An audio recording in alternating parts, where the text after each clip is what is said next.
My daughter loved calling the mistress Mom. During the divorce proceedings at the civil registry, I proactively gave up custody of my daughter. It wasn't an easy decision, but at that moment, standing before the counter, the child suddenly burst into tears, wrapping her arms tightly around her father's neck and wailing, bad mom, I hate you." She even uttered words no child should say, words that tore my heart to shreds. "If you still insist on divorcing Dad, I'll stay with him so you'll live a lonely life until you're old." In my previous life, I ignored those childish threats. I stubbornly fought for custody, dedicating my heart and soul to raising her properly. Yet, instead of receiving love, I was met with her lifelong resentment. Even as I drew my last breath, she never once called me Mom. On her own wedding day, she brazenly invited her father's mistress onto the stage to give a thank you speech, a blatant humiliation to me. Now, opening my eyes once more, looking at the small, seemingly malicious face before me, I merely nodded indifferently. My heart swelled with weariness and endless exhaustion. I uttered a nonchalant remark. "It's even better if you don't follow me. I don't want to raise an ungrateful child anyway." My words pierced the hearts of the two people opposite me like a knife. Both were stunned, rooted to the spot, their eyes wide with disbelief. Jiang, my husband, took a moment to compose himself before immediately lashing out. "What nonsense are you spouting in front of our daughter?" I merely glanced at Nana, who was nestled in his arms, and calmly repeated, "I said if she doesn't want to follow me, then fine. I also don't want such an unlovable child." I deliberately emphasized each word, as if to assert my determination. "If you still don't understand, I can make it clearer." I continued, my voice cold. "I don't need her." Those resolute words were the last straw for Nana, who was throwing a tantrum, hoping I'd change my mind. She instantly looked up, crying even louder, tears and snot smearing her tiny face. The child thrashed in Jiang's arms like an octopus, nearly falling to the ground. Jiang had no choice but to bow his head and hastily comfort his daughter. "Mommy was just joking with you. I carried you for 10 months, worked so hard to raise you, how could I not want you?" He gently stroked his daughter's hair. "Come on, we all know Mommy loves you the most." Under those sweet words of comfort, Nana's cries gradually subsided. She burrowed deeper into Jiang's embrace, hugging his neck tightly, and whispered, "Really? Is that true?" "Of course it's true. If you don't believe me, let Mommy tell you." Jiang, while comforting his daughter, gestured for me to come and pick her up. Nana also looked up at me with tear-filled eyes, full of expectation, but I remained indifferent, not even bothering to lift an eyelid. My cold gaze remained unchanged. Nana seemed pricked by a needle, her lips pressed tightly together, on the verge of bursting into tears again. Jiang lost all patience, his face turning as black as coal, glaring at me furiously. "What's wrong with you? Divorcing me is one thing, but now you don't even want our child. Do you even deserve to be a mother?" I laughed contemptuously. "Didn't she herself say she doesn't want me as a mother? I'm just respecting her wishes." Nana froze for a moment, then glared at me, full of anger. "You were the one who didn't want Dad and me first," she wailed. "If you truly respected me, why are you still insisting on divorce?" "My biggest wish was for Mom and Dad not to divorce. Why didn't you listen? You don't need us anymore. You want to make me a child with no parents." In my previous life, she had blamed me just like that. She called me selfish, saying that if I dared to divorce, she would never acknowledge me as her mother again. At that time, I thought she was just a child and didn't hold it against her. I patiently explained that I was divorcing because her father had another woman outside. I naively thought she would understand such an explanation, but instead, I received a question both innocent and cruel. "Is it because you weren't good enough that Dad went looking for someone else?" She even compared me to her friend Ziohua's mother. "Ziohua's mother is beautiful and capable. Her dad never goes looking for anyone else." Then she cruelly concluded, "You're not good, Dad doesn't need you, and I don't need you either." In that moment, I felt as if I'd fallen into an ice pit, an unprecedented despair rising within me. I had always told myself that even if I wasn't a good wife, I was a good mother. Since Nana was born, I had dedicated all my energy and time to her. Fearing she'd be hungry, cold, or suffer any disadvantage, I did everything with my own hands. But after all that, I only received those 8 cruel words. "Mommy's not good, I don't need Mommy." My heart ached, but I never thought of giving up. I told myself to wait, and when she grew up, she would understand. Understand my heartache and the immense love I had for her, so I tried even harder to treat her better. Until that fateful day, her wedding day. She invited Jiang and his current wife, his former mistress, Lucy Liu, onto the stage. With sweet words, she called them Mom and Dad and gushingly thanked them. In front of all the guests, she knelt before that woman and said, "You are the person I should thank the most in this life. Thank you for helping Dad escape that failed marriage, and thank you for taking care of and loving me all these years. If it weren't for your presence in this life, today's Nana would never exist." The woman's voice choked with emotion. "May I formally ask, may I please call you Mom?" As soon as she finished speaking, the woman gently took her hand, the small child pulled her up from the cold ground, held her tightly, and gave her the warmth she had yearned for all along. Jiang, beaming, quickly stepped forward, wrapping his arms around the two of them. The scene of a family of three gathered together, overflowing with artificial joy and happiness. As for me, standing on the sidelines like a lost clown under the stage lights, my heart ached as if thousands of sharp knives were tearing into it. The painful memories of my previous life were still intact, as clear as if they had just happened, present in my mind. My gaze unconsciously drifted towards Nana, filled with an undisguisable disgust. The child seemed to sense the change in my demeanor, trembling with fear. Thinking I was angry because of her innocent words, she cowered, seeking shelter in Jiang's arms. She mumbled an explanation, her voice trembling. I didn't say anything untrue. Isn't a family of three together the best thing? Dad knelt and begged Mom not to divorce, but Mom heartlessly left. Did Mom ever think about my feelings? I slightly curled my lips, a cold smile forming, my eyes filled with mockery as I looked directly at her. Your father begged your mother not to divorce him simply because he had an affair. He was the one at fault in this marriage, and divorce wouldn't benefit him at all. Recalling the past, I couldn't help but find myself amusing. In my previous life, to quickly gain custody, I endured and conceded a great deal in asset division. Jiang took advantage of this to seize all the company's cash flow, leaving me with nothing but an empty shell. But in this life, I won't be so foolish. I might not need my child, but the money, which I worked so hard to build, I must reclaim every last bit of it, not giving anyone the chance to steal it. Nana looked a little bewildered upon hearing this, her clear eyes looking up at Jiang, not understanding what affair meant. These words were beyond a child's comprehension. Perhaps she hadn't expected me to so frankly expose Jiang's true colors in front of our daughter. His face flushed with shame, then turned black with anger. Don't you have any shame? How dare you say these things in front of our daughter? You could do it, so why can't I say it? I looked at Nana, her eyes still bewildered. Before she could react, I asked again, my tone stern, even knowing the truth, do you still disagree with Mom divorcing Dad? Do you still insist on staying with Dad? Nana was frightened by my stern and cold voice, not daring to open her mouth to reply. Jiang gently squeezed her hand, as if to transfer strength and determination to her. Immediately after, the fleeting hesitation on Nana's face quickly disappeared, replaced by a resolute and firm expression. Yes, I want to stay with Dad. Truly Jiang's obedient and filial daughter. I let out a cold laugh, picked up my handbag, and turned to leave, not wanting to see this fake scene anymore. Having been given another chance at life, I had to rewrite this divorce agreement from scratch, not allowing Jiang to gain any advantage. Leaving the luxurious villa in Huangthai, I returned to my small apartment near the office, a place I had once considered a temporary escape. As soon as I stepped through the door, my phone rang. It was my mother. She asked how the divorce proceedings went today, if everything was smooth. I calmly replied, not done yet. Why not? Did Jiang refuse to sign, or did Nana pull another trick?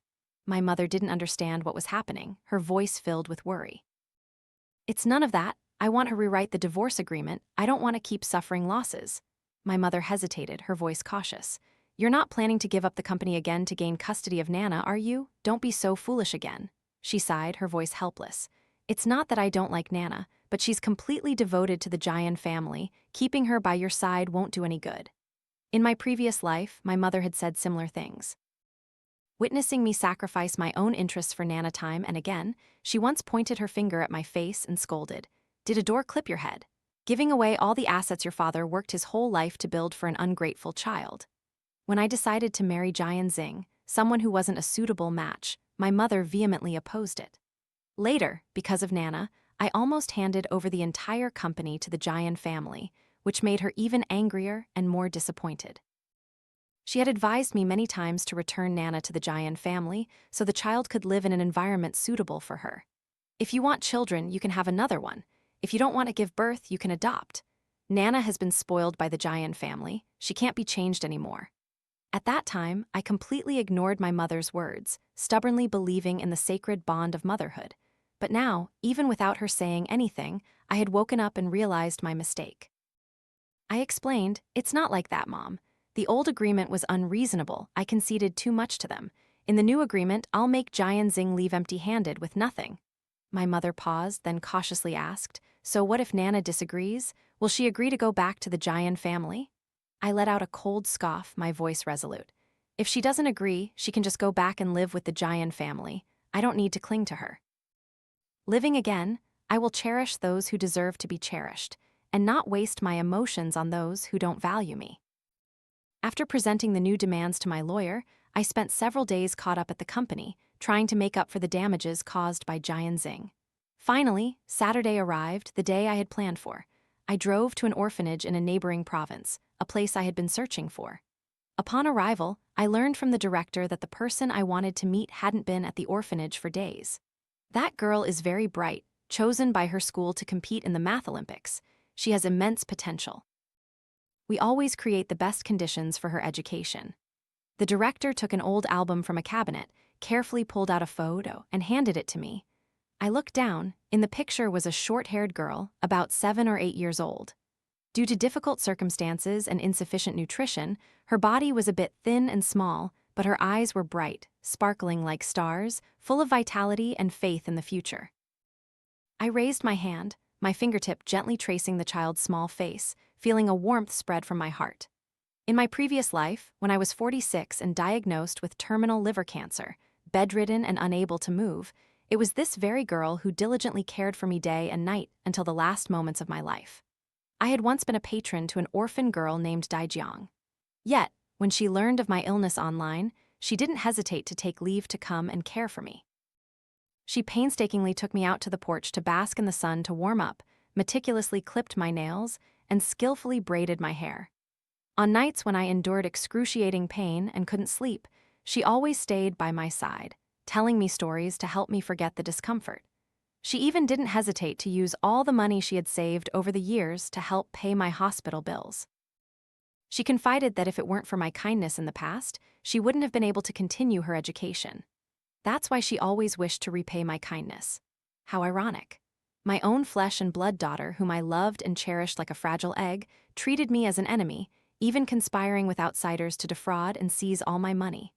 Yet, a stranger, a little girl, simply because of a small act of goodwill I had unknowingly bestowed, willingly cared for me, from my meals to my sleep. When the orphanage director heard about my intention to adopt Dai, she was overjoyed. Dai is a well-behaved and intelligent child. If she weren't a bit older, many families would surely have adopted her already. The director added, "If you don't mind, when she returns, I'll call you. We can arrange another meeting for the two of you, and if you get along, we can proceed with the adoption process right away." I nodded, agreeing that I didn't mind at all. After discussing all the necessary terms, I drove back. Before heading home, I made a quick stop at the shopping mall. When I left the orphanage, I had carefully asked the director for Dai's measurements. I planned to buy a few brand new clothes and shoes so she could wear them immediately upon arrival. I thought that since both were girls, what Nana liked, Dai would probably like too. So based on my past experience buying things for Nana, I picked out all sorts of items, my arms laden with big and small bags. Unexpectedly, as I was about to leave the mall, I bumped into Nana. She was holding Jiang Xing's hand with one hand and leading an unfamiliar woman with the other. One glance was all it took for me to recognize her. Lucy Liu, the woman who had had an affair with Jiang Xing. The three of them walked together, looking like a truly happy family of three. Seeing me, both Jiang Xing and Nana paused, their expressions somewhat tense. It seemed they feared I would make a scene and embarrass them. If it were the old me, seeing my ex-husband and daughter with his mistress, I would surely have gone mad with rage.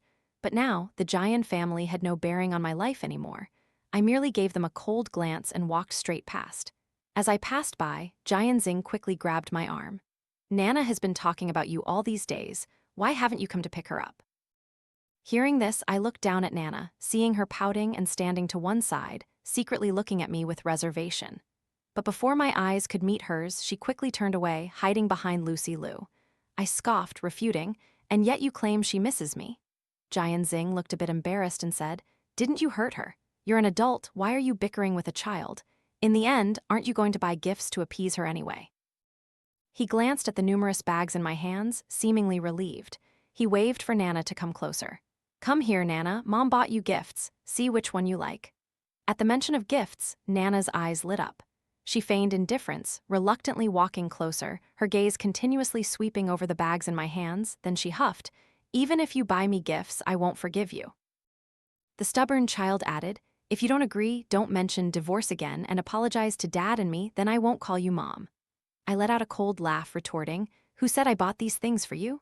Nana was stunned, bewildered, not knowing if I was joking or serious. From childhood, I had always spoiled her to no end. She got whatever she wanted. Even if she asked for the stars, I would find a way to get them for her. Yet today, I was telling her that the items in my hands weren't for her.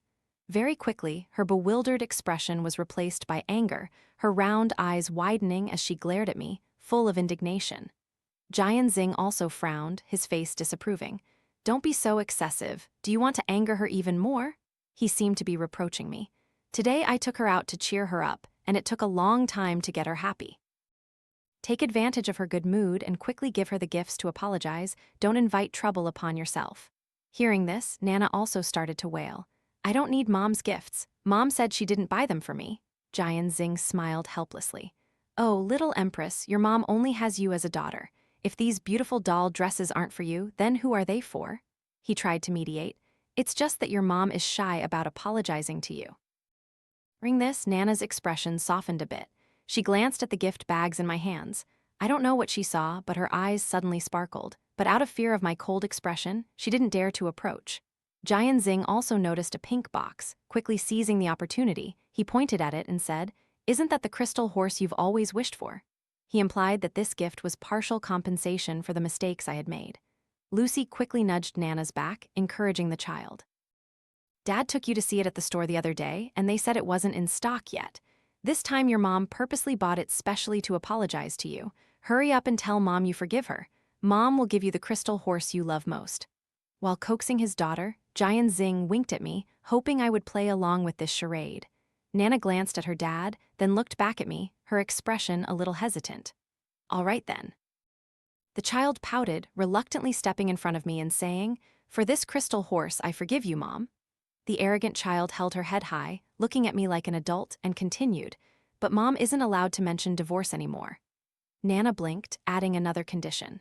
"And Aunt Lucy is a very good person. From now on, Mom isn't allowed to make things difficult for her, nor is she allowed to stop Dad and me from seeing her." She wanted me to accept Lucy Liu, the woman who was trying to replace my position in the family. If Mom can do those things, Mom will still be my mom. Finishing, she looked up at me with wide, round eyes, as if waiting for my answer.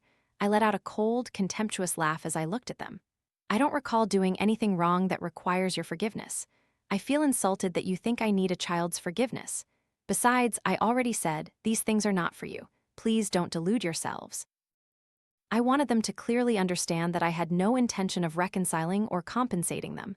Faced with my mocking gaze, Nana's face immediately flushed red with shame and anger. She trembled, looking as if she was about to cry. The child hadn't expected such a sharp reaction from me. Jiang quickly hugged her, comforting her while reprimanding me. "That's enough. Jokes have their limits." He thought I was playing too aggressively with my daughter. "If these things aren't for Nana, then who are they for? She's your only child. If not for her, then for whom?" Jiang tried to convince me that I was acting wrongly. At this moment, Lucy Liu, who was standing nearby, also stepped forward, her face filled with concern. "Sister Jiang, if you make a mistake, you should apologize early. Don't lie to the child just because you're embarrassed." She tried to play the role of a kind-hearted person who cared for Nana. "Nana is so well-behaved. If she were my child, I'd spoil her 10 times more. How could you bear to make her cry?" As she spoke, she sighed, gently patting Nana's back to comfort the child. "Good Nana, it's just a little horse. Aunt Lucy can buy it for you too." Lucy Liu promised to buy Nana another crystal horse, trying to de-escalate the situation. Nana's expression finally softened a bit. She nodded while still sniffling, clinging tightly to Lucy Liu with deep affection, as if she were the child's only relative. I subtly curled my lips, looking at the scene before me with contempt. I said nothing more, just found it utterly ridiculous. The small horse I held in my hand was a limited edition from Brand V. To purchase this item, one had to be a VIP customer with an 8-figure spending history. If not, don't even dream of owning it. Could she buy it? Ha, with what? Her life? I coldly watched the father and daughter pair, moved to tears by her words, only finding it amusing. They usually used my VIP card to clear out shopping malls, entering and exiting luxury brand stores as if they owned them. Yet they had never once said thank you to me.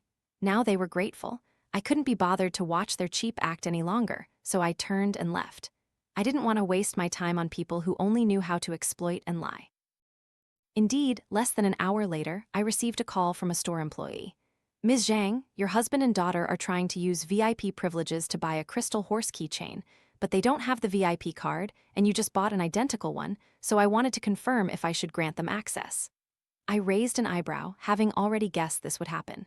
Don't grant it. Not now, not ever. I ordered, prohibiting them from using my VIP benefits. The store was on speakerphone. My icy cold answer was like a direct slap in the face to the three of them.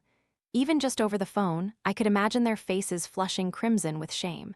Their embarrassment and humiliation must have been immense. Nana's cries still echoed clearly in the background of the call, showing her disappointment and anger. Then Lucy Liu's gentle voice chimed in, trying to salvage the situation. Sister Jiang, I just wanted to give Nana a gift. She pretended to be innocent, as if my refusal was unreasonable. Then give it. I challenged her, knowing full well she couldn't fulfill her promise. She choked, unsure what to say.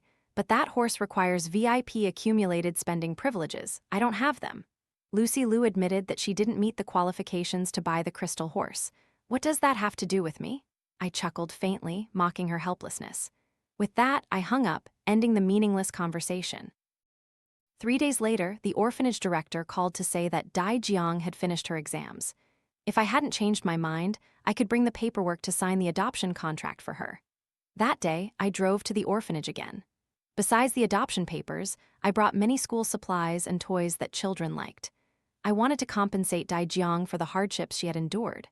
The director, seeing this, smiled widely, immediately lining up the children to receive gifts one by one. My generosity deeply moved the director. The girl at the end of the line wore a faded school uniform, worn thin from many washes. Her sneakers were frayed at the edges. Her small hands hung by her sides, clenched, her large round eyes both curious and reserved as she looked at me.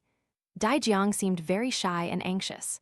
I smiled and waved to the child, but her lips were pressed tightly together, unmoving. She remained frozen, not daring to approach me. The director gently patted her shoulder, encouraging the child. Only then did the child timidly take small steps towards me. By then, I had distributed all the gifts to the other children. The table was empty, and a flicker of disappointment crossed Jiang's eyes. The child probably thought she wouldn't receive anything, but very quickly, her eyes lit up again. Because I took out a new backpack, inside which were brand new pens, notebooks, and school supplies. I had prepared a separate set of new school supplies for Jiang, hoping she would have a good start. Additionally, I carefully selected 2 advanced math exercise books, wanting to ignite her passion for learning.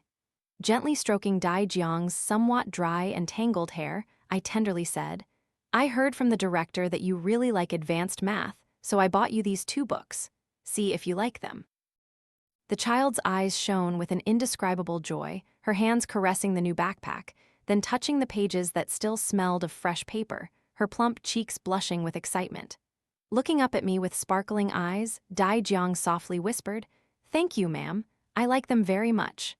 Seeing her radiant, happy face, I knew I had chosen the gift she would love. Before deciding to leave, I had harbored the thought of bringing the pretty princess dress and adorable Barbie doll I had bought at the mall the other day. However, Jiang's confidences from my previous life suddenly flooded my mind. When she was little, Jiang always yearned for a brand new backpack and to have her parents buy her favorite books to read. She only ever used old, worn-out backpacks that had been passed down through countless older children in the orphanage. To read, she could only quietly sit in the library all afternoon, diligently copying beautiful passages into a small notebook. Whenever she recounted these memories, her eyes held only a faint sadness, never resentment, nor envy towards other children. But now, I had been given another chance at life. I vowed to give her all the best things in the world. After the gifts were distributed, the director began the adoption procedures for Jiang and me. Before putting pen to paper, she looked at Jiang kindly and gently asked, "Do you agree to go home with Auntie Yue?" Jiang shyly glanced at me, then blushed with embarrassment and softly nodded. I took Jiang to the apartment where I was working. This apartment had 2 bedrooms and a spacious living room. The spare bedroom I used to use as a study and workspace. After deciding to adopt Jiang, I hired someone to renovate and redecorate the room. I kept the large bookshelf and familiar study desk, only adding a pretty bed, just enough for her to study and rest comfortably. For the first time in her life, she had a room of her own. Jiang's eyes reddened with emotion. She hugged me tightly, her voice choked as she called me Mom. The next day, I took Jiang to the police station to complete the procedures for changing her name. Her new name was Yue Jiang. During the remaining month of summer, Jiang and I were almost inseparable. Whenever I went to work, I took her with me. I would focus on my tasks, while she obediently sat by the tea table, doing her homework. The time spent together deepened the bond between mother and daughter. Under my gentle guidance and pampering, Jiang gradually learned how to be affectionate with her mother. Our lives became better each day. If Jiang hadn't called, I probably would have almost forgotten the man's existence in this world. Ever since I refused their VIP access request, Jiang and Nana seem to have completely vanished from my life. No messages, no calls. However, on social media, they continue to update their status regularly. Day after day, they posted happy pictures together, sometimes at amusement parks, other times at the zoo or aquarium. In those photos, Jiang, Nana, and Lucy Liu held hands tightly, all smiling brightly at the camera, looking like a truly happy family of 3. Accompanying these photos was a short caption, "Simple happiness." It was clear they were deliberately provoking me, but I couldn't care less. As soon as the call connected, Jiang's furious roar echoed from the other end. "Yue Jiang, what do you mean by this? Are you truly happy destroying this family?" he yelled. His mother was also there and was no less aggressive. "You wicked woman, a wolf in sheep's clothing, you've ruined a perfectly good home," she cursed. "You won't come to a good end." When I first heard those insults, I hadn't yet understood what was happening. Immediately after, a message from my lawyer arrived. "Ms. Jiang, the revised divorce agreement has been sent as per your request, along with the asset division and the Jiang family's expenses over the past years." My lawyer reassured me. "Rest assured, we can certainly reclaim this money." Reading those 2 lines, my lips involuntarily curved into a mocking smile. My mood after the recent barrage of insults had calmed down considerably.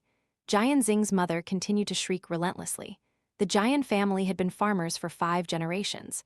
Jiang's mother was notorious for her sharp tongue, often sitting at the village entrance, bickering with neighbors. Her words were vulgar, no different from pig manure. I quickly switched my phone to silent and placed it face down on the table. 10 minutes later, I decisively hung up. Not long after, the phone rang again. This time, Jiang's tone had softened considerably. "Can we talk for a bit, dear?" He hesitated. "Do I have anything left to say to you?" I asked coldly. "I don't think we necessarily have to divorce." His voice sounded forced. "Look, Nana is still young. She really needs her father by her side. Your insistence on divorce will hurt her greatly." As if to prove his point, Nana's sobbing cries echoed beside him. "I want Daddy, I want Daddy." Nana's voice resonated through the phone, full of petulance and expectation. Jiang, my ex-husband, deliberately sighed, intending for me to hear it. "You hear that, don't you? She truly can't live without me. I'm everything to her." He continued, his tone somewhat ingratiating. "I know you're still angry about Lucy and me, but I promise from now on I won't see her again, okay?" At this point, Jiang's mother, my former mother-in-law, finally couldn't hold back anymore. She snatched the phone from her son's hand, her shrill voice ringing out.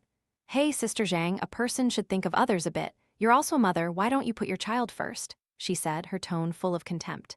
"These days, which man doesn't have a little fling outside? My son is successful and handsome. It's normal for girls to be interested in him." She continued, her voice threatening. "And if he really divorces, my son can marry anyone he wants. There are plenty of young, beautiful girls lining up. As for you, do you think a divorced old hag can easily find someone?" As she spoke, she thrust the phone towards Nana's mouth, deliberately making the child speak. Nana, hey, do you want a new daddy? Nana burst into heart-wrenching sobs upon hearing this. I don't want a new daddy. Listening to the Jiang family act out such a ridiculous play, my heart was only filled with bitterness and amusement. I patiently waited for them to finish their cheap act. Only then did I calmly speak. It seems you've forgotten something important. I never said I wanted to fight for custody of Nana. Right? I continued, my voice challenging. If you don't believe me, just reread the divorce agreement carefully before calling me back to talk. On the other end, the phone line immediately fell silent. Only the rustling sound of Jiang Xing flipping pages could be heard. It turned out that Jiang Xing and his mother were only focused on the clauses where I demanded he leave empty-handed, along with the request for reimbursement of the Jiang family's large expenses over the years, so they were furious enough to call and confront me. They had completely overlooked the section concerning child custody. Only now, when reviewing the agreement, did they discover the small, italicized text. At the firm request of Jiang Xing and Nana, Yue Zhang voluntarily relinquishes the right to raise Nana. Jiang Xing's eyes seemed about to explode with anger. How? How could you give up custody of your child? He screamed. I let out a cold laugh. Isn't that exactly what you wanted? I knew Nana was still there beside them, so I curled my lips and said, my voice full of hidden meaning, after all, we were mother and daughter for one lifetime. Nana's final wish I am still happy to help her fulfill. On the other end of the line, there was another long, frightening silence. Jiang's mother ground her teeth, her voice filled with hatred. Are you even human? You don't even want your own child. Saying that, she lost control and roughly pushed Nana, causing the child to fall. Your mother doesn't want you anymore. Why are you just standing there dazed? Why don't you cry? Nana screamed in pain and burst into tears, her mournful cries echoing through the phone. I just listened in silence, not saying a word. Seeing that I was truly ruthless towards Nana, Jiang Xing tried to maintain a tough exterior. Whether you want custody or not, it's impossible for me to leave empty-handed. That money is joint marital property. Jiang's mother, as if just realizing this, immediately interjected, her voice sharp. That's right, it's joint property. What right do you have to demand my son leave empty-handed? She continued, her voice acrid and full of envy. If anyone has to leave empty-handed, it should be you. A woman with so much money in her hands, wouldn't that just be convenient for other men? Shameless. With that, she slammed down the phone. Hearing the loud noise, Jiang, my adoptive daughter, stepped out of her room, asking worriedly what had happened. I stroked her head, gently replying, Nothing, dear. Your supplies for the first day of school are all ready. The child nodded obediently. It wasn't until the eve of school that I learned Jiang and Nana attended the same school. Initially, I had planned to transfer Jiang to avoid unnecessary complications, but after careful consideration, I realized this school had excellent teaching quality. The teachers were also very caring and fond of her. Therefore, I decided to abandon that idea. Furthermore, Jiang was one grade below Nana and not on the same floor, so I thought there wouldn't be any serious problems. But less than a month after the first day of school, I received a call from Jiang's homeroom teacher. The teacher informed me that someone in the school was claiming Jiang had stolen something. When I arrived, before I even stepped into the office, I heard a fierce argument erupting from inside. Nana's voice was shrill, sharp, and aggressive. She's stealing already at such a young age. When she grows up, she'll definitely become a criminal and be sent to labor reform, just you wait. I didn't steal anything, Jiang retorted, her voice full of grievance. Yes, you did. You stole my crystal horse. My mom bought it for me. You're an orphan nobody wants. How could you have a mom to buy you anything? Nana's voice was malicious. I have one. Jiang's voice trembled. I have a mom. My mom is very good. No, you don't. No, you don't. Nana continued to yell venomously.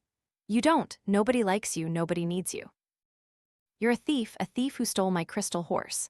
Enough. I pushed the door open and walked in, trying to stay calm. Immediately, two synchronized sounds echoed in the quiet office space. Mom, Mom! Nana and Jiang simultaneously looked up, their eyes directed towards me. In Jiang's eyes, there was radiant joy like the morning sun. In contrast, Nana appeared incredibly excited, mixed with a hint of relief, as if a heavy burden had been lifted, and she let out a sigh of relief. I understood the profound reason for this difference. Ever since Jiang Xing's noisy phone call, when they realized I was truly resolute about the divorce and had absolutely no intention of fighting for custody, the entire Jiang family began to use every trick to seize my assets. However, all their efforts were completely blocked by my lawyer. Unyielding, they even sent Nana to beg me for reconciliation, urging the child to proactively express her desire to live with me. The real objective behind this charade was nothing more than to repeat the tricks of my previous life, slowly extracting money from me. Yet Nana hadn't even had a chance to meet me. And now, after more than a long month, it was the first time the child and I faced each other directly. Deep down, she believed my presence here was to defend her. As expected, I immediately heard Nana's clear voice ring out, "Teacher, my mom is here." Nana held her head high, her face full of arrogance. As soon as she finished speaking, she eagerly stepped forward, intending to take my hand. But the moment her fingers were inches away, I decisively leaned away. Instead, I walked straight to Jiang, who stood bewildered. Before she could collect herself, I hugged her tightly, feeling the warmth spread. "Hello, teacher. I am Jiang, Jiang's mother." As soon as I finished speaking, Jiang's stiff body in my arms suddenly softened, as if an invisible burden had been lifted. In contrast, Nana seemed to completely collapse, her worldview shattering into pieces. "Mom, what are you saying?" The child's eyes reddened. She rushed to stand in front of Jiang and me, pointing directly at the poor child's face. "I'm Nana, I'm your daughter. She's just an orphan no one wants. How can she be your daughter?" I narrowed my eyes, my gaze turning bone-chillingly cold. "Watch your mouth. Jiang is not unwanted. Asterisk want her. I am her mother, and you are the one I don't need." Jiang clutched my hand tightly, burrowing deeper into my embrace, seeking protection. Witnessing this scene, Nana's emotions exploded more violently than ever, like a volcanic eruption. "No, I'm your daughter, did you forget? Every time I had a high fever, every time I got car sick, you carried me on your back to the hospital for injections and then carried me back home. Such a long distance, and you never complained once about being tired. And when I was 5, I accidentally spilled boiling water from the kettle, and you didn't hesitate to shield me. As a result, you suffered a large burn on your back. You loved me so much, how can you not need me?" As she spoke, the child's tears poured down like rain, trying to evoke the sacred maternal love within me. But the more I listened, the colder my heart became. So she remembered everything. She knew perfectly well how well I had treated her. Yet she still deliberately pretended not to know, taking advantage of my love to hurt me again and again without a shred of hesitation. I subtly curled my lips, responding with absolute silence. At this point, the 2 homeroom teachers also roughly understood the whole story. After it was clearly verified that Jiang was completely innocent and that everything was merely Nana's malicious slander, I made a demand. The following Monday, during the solemn flag-raising ceremony, Nana had to publicly correct the truth and apologize to Jiang in front of all the students in the school. After everything was settled, I took Jiang home. That night, she timidly crawled onto my bed, clutching her familiar small blanket. Her tiny body snuggled into my arms, seeking comfort. "Mommy," she choked out, gently touching my back, where I had once been burned because of her. "I will treat you really, really well." A few days later, my lawyer messaged me to inform me that the divorce agreement had been finalized. I just needed to sign, and everything would be over. On the day of the divorce court hearing, I brought Jiang with me. The 3 Jiang family members sat opposite us, their faces filled with hatred. Jiang's mother glared at me as if she wanted to strip me bare, her eyes bloodshot, wishing she could pounce and tear me into 100 pieces. Jiang Xing and Nana, however, looked like soulless corpses, their clothes wrinkled and disheveled. Nana hadn't even bothered to comb her hair. She had just tied 2 small, loose buns at the back of her head, completely devoid of vitality. A few days prior, I had hired a security team to evict all 3 of them from the luxurious villa. Without a nanny or housemaid, their lives had now become truly miserable, exactly what they deserved. The reason I hadn't kicked them out sooner was because the villa still had security cameras I had secretly installed to protect Nana. After realizing I was determined to divorce, they were foolish enough to even bring Lucy Liu to live with them in the villa. Coupled with what they had boasted about on social media, everything had become valuable evidence that helped me win the divorce case. Jiang Xing was a useless man, only good for his false pride. My lawyer had threatened that if he didn't sign the divorce papers, all sensitive photos and videos would be sent directly to his company. Having no other choice, he reluctantly agreed. Seeing me walk in hand with Jiang, he sneered, his tone full of sarcasm. No wonder you didn't need Nana anymore. Turns out you already had a bastard child outside. I shot him a sharp look. Watch your words. Don't forget, I still hold quite a few of your secrets and important things in my hands. The man responded with a hateful glare, his jaw clenched as if trying to grind his teeth to dust in his anger. Finally, the divorce proceedings were complete. I signed the last paper, receiving the cold divorce decree. Immediately after, I had another important task, taking Jiang to attend a crucial academic examination. As I stepped out of the cold courtroom door, a small hand tugged at my coat. Turning around, I met Nana's dirt-streaked face. Her eyes were teary, her voice trembling. "Mom, I know I was wrong," the child continued pleading. "Mom, can I come with you?" If her previous plea to follow me was only partly sincere, this time it was undoubtedly entirely genuine.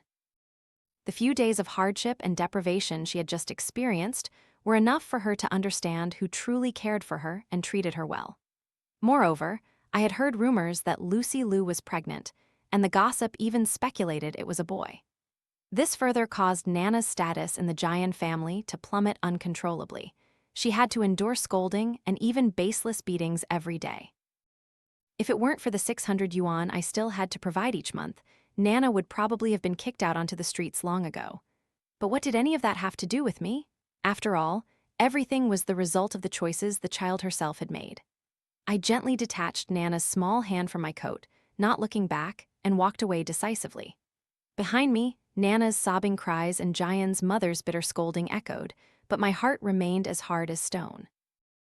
Later, I heard that Nana dropped out of middle school and drifted around with delinquent youths. She got pregnant before marriage and didn't even know who the father of the child was.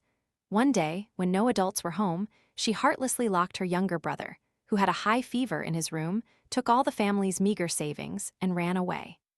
As a result, Jiang Xing and Lucy Liu's sons suffered brain damage from the high fever, becoming intellectually disabled.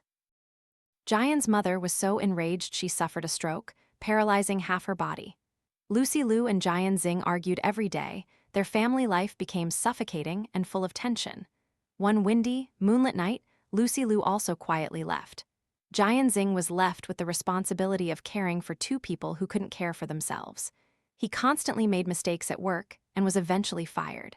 He had no choice but to work hard manual labor to make ends meet. 26 years later, Jiang became a leading mathematician, recognized and honored globally. I handed over the company to a professional CEO, someone capable and experienced enough to manage it.